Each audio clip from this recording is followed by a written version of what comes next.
नमस्कार, स्वागत है आपका आपके अपने YouTube चैनल गजब इंडिया में और मैं हूं अलका। आज हम बात करेंगे एक ऐसे राष्ट्रपति के बारे में जो एक पत्रकार थे और राष्ट्रपिता महात्मा गांधी का साक्षात्कार कर चुके थे, जो थे तो राष्ट्रपति परंतु खुद को कार्यकारी राष्ट्रपति बताते थे। उनका मानना था कि रबर स्टैंप राष्ट्रपति बनने से हम अपनी असल प्रतिभा को नहीं पहचान पाएंगे। हम बात कर रहे हैं दलित समुदाय के पहले राष्ट्रपति बनने वाले राजनेता कोचेरी रामण्णा नारायणन की। नारायणन एक स्वतंत्र और मुखर राष्ट्रपति के नाम से प्रसिद्ध रहे हैं, जिन्होंने अपने कार्यों की बहुत सी मिसाल स्थापित की है। आइए इस वीडियो में जानते हैं उनके प्रारंभिक जीवन के बारे में। इनका जन्म 5 फरवरी 1921 को केरल के त्रावणकोर में हुआ था। नारायणन बचपन से ही विलक्षण प्रतिभा के धनी थे। उनका बचपन अभावों में बीता। वह एक दलित परिवार से आते थे। शुरुआती पढ़ाई लिखाई केरल के सरकारी स्कूलों में ही हुआ। त्रावणकोर विश्वविद्यालय से अंग्रेजी में स्नातक करने के बाद आगे की पढ़ाई के लिए वो लंदन चले गए। नारायणन के पूर्वज पारवान जाति से संबंधित थे, जो कि नारियल तोड़ने का कार्य करता था।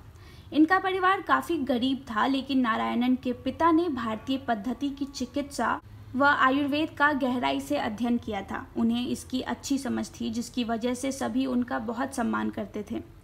नारायण की एक बड़ी बहन गौरी भी होम्योपैथी थी। गरीब होने के बावजूद इनके पिता ने शिक्षा को हमेशा प्राथमिकता दी। के.आर. नारायण की प्रारंभिक शिक्षा 1927 में ओझापुर के अब्बर प्राथमिक स्कूल से हुई थी। उस वक्त आने जाने के लिए ज़्यादा साधन नहीं होता था, जिसके कारण से नारायणन को रोज़ 15 किलोमीटर पैदल जाना पड़ता था। बेहद ही गरीब परिवार का होने और परिवार में कमाने वाले कम और बच्चे ज़्यादा होने के कारण कई बार इनके पिता स्कूल में दाखिला के लिए शिक्षा शुल्क नहीं दे पाते थे, जिस वजह से नारायणन को अपनी क्लास के बाहर खड़े होकर ही शिक्षा ग्रहण करनी पड़ती थी। उनके पास किताबें खरीदने के लिए भी पैसे नहीं होते थे, लेकिन पढ़ाई का इतना शौक था कि वे अपने दोस्तों से किताबें लेकर नकल कर लिया करते थे। जैसे तैसे इंटरमीडिएट की पढ़ाई पूरी हुई। बीए ऑनर्स व अंग्रेजी में एमए कर वो हज़ारों लोगों की तरह अपने सपनों को पूरा करने दिल्ली आ गए। 1944 से 45 में नारायणन जी ने द हिंदू और टाइम्स ऑफ इंडिया में पत्रकार के रूप में कार्य किया। इस दौरान 10 अप्रैल 1945 में उन्होंने गांधी जी का इंटरव्यू भी लिया था। के.आर. नारायणन को हमेशा से ही विदेश जाकर पढ़ाई करने का बहुत मन था, किंतु उनकी आर्थिक स्थिति इसकी इजाज़त नहीं देती थी। उस वक्त स्कॉलरशिप का भी प्रावधान नहीं था, तो नारायणन जी ने J.R.D. टाटा को एक चिट्ठी लिखकर मदद मांगी। टाटा ने उनकी मदद की और वे पॉलिटिकल साइंस की शिक्षा के लिए लंदन स्कूल ऑफ इकोनॉमिक्स चले गए। साल 1949 में वापस लौटे और इंडियन फॉरेन सर्विस में शामिल हो गए। 1951 में नारायणन को वर्मा की एक लड़की से प्रेम हो गया। दोनों उस समय एक ही दूतावास में काम कर रहे थे। नारायणन यह बखूबी जानते थे कि दोनों की शादी नहीं हो सकती। भारत का कानून किसी विदेशी से शादी करने की इजाज़त नहीं देगी। उन्होंने तुरंत ही उस वक्त के प्रधानमंत्री जवाहरलाल नेहरू से इसके लिए मदद मांगी। नेहरू ने उनके दरख्वास्त को स्वीकार करते हुए विवाह के कानून में संशोधन का प्रस्ताव पारित कर दिया। इसके बाद नारायणन ने अपनी प्रेमिका से शादी कर ली। विवाह के बाद प्रेमिका का नाम हुआ उषा नारायणन।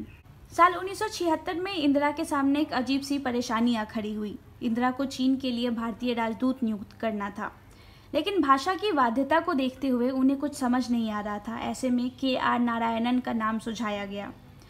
नारायणन चीनी भाषा के अच्छे जानकार थे, ऐसे में उनके नाम पर सहमति बनी। नारायणन इस पद पर 15 साल तक काबिज रहे। इसके साथ ही वह Burma, Japan, Britain, Australia, Vietnam, Thailand और पाकिस्तान में भारत के राजदूत रहे। इंदिरा गांधी के कहने पर ही नारायणन ने राजनीति में प्रवेश किया था और 1984, 1989 और 1991 में केरल के पलक्कड़ की ओटापलम निर्वाचन क्षेत्र का प्रतिनिधित्व करते हुए कांग्रेस की सीट से लगातार 3 जनरल चुनाव जीते। साथ ही वो राजीव गांधी के यूनियन कैबिनेट में राज्य मिनिस्टर थे, जिन्होंने योजना 1985, एक्सटर्नल अफेयर 1985-86 और विज्ञान और तंत्र ज्ञान 1986 से 89 जैसे विभागों में काम किया था। संसद के सदस्य के रूप में भारत के पेटेंट कंट्रोल पर अंतर्राष्ट्रीय दबाव का उन्होंने विरोध किया था। 1952 में राष्ट्रपति पद के लिए चुनाव होना था। कांग्रेस से उम्मीदवार थे खांटी कांग्रेसी शंकर दयाल शर्मा। नरसिम्हा राव चाहते थे कि शर्मा सभी पार्टी से समर्थन लेकर राष्ट्रपति बने, लेकिन विपक्ष ने इस पर नया दांव खेला। विपक्ष ने कहा कि शर्मा को तभी समर्थन दे सकते हैं जब सरकार यह सुनिश्चित करा दे कि उपराष्ट्रपति कौन होगा। नरसिम्हा राव और कांग्रेस ने आनन फानन में के.आर. नारायणन को उपराष्ट्रपति उम्मीदवार घोषित कर दिया। घोषणा के साथ ही दोनों उम्मीदवार को विपक्ष का समर्थन भी मिल गया और साथ ही के.आर. नारायणन देश के पहले दलित उपराष्ट्रपति बने। हालांकि नारायणन जब प्रेसिडेंट बने उस समय इंद्र कुमार गुजराल प्रधानमंत्री थे, लेकिन कांग्रेस के समर्थन वापस लेने के कारण 19 मार्च 1998 को उन्हें त्यागपत्र देना पड़ा। इन परिस्थितियों को उन्होंने बड़े ही सहजता से हैंडल किया। 1958 में लोकसभा चुनाव हुआ। अटल बिहारी वाजपेयी के नेतृत्व में एनडीए की सरकार बनी। 1999 में वाजपेयी सरकार ने राष्ट्रपति भवन को एक पत्र भेजा। पत्र में उत्तर प्रदेश में राष्ट्रपति शासन लगाने का अनुरोध किया गया। नारायणन ने यह पत्र सरकार को वापस लौटा दिया। इसके बाद एक और प्रस्ताव नारायणन के पास आया, जिसे भी नारायणन ने वापस कर दिया। प्रस्ताव था हिंदू सेनानी वीर सावरकर को भारत रत्न देने का। नारायणन का मानना था कि सावरकर जैसे विवादित लोगों को भारत रत्न देकर भारत रत्न की महत्ता कम हो सकती है। ऐसा करने वाले वो पहले राष्ट्रपति थे। उन्होंने राष्ट्रपति रहने के दौरान ही आम चुनाव में अपनी पत्नी के साथ लाइन में खड़े होकर मतदान दिया और ऐसा करने वाले वो पहले राष्ट्रपति थे।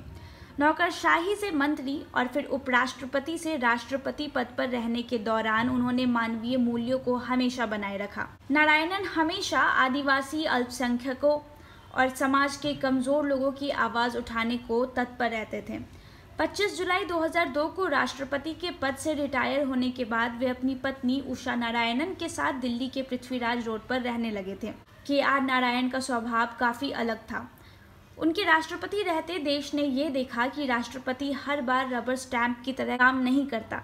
राष्ट्रपति पद की कमान संभालते ही उन्होंने ऐसा किया जो हमेशा के लिए मिसाल बन गया। तो ये था हमारा आज का वीडियो। आप हमें कमेंट सेक्शन में बताइए कि आपको हमारे ये वीडियो कैसा लगा। कोई सवाल सुझाव है तो ज़रूर बताइएगा और हमारे चैनल को लाइक, शेयर और सब्सक्राइब ज़रूर करें। धन्यवाद।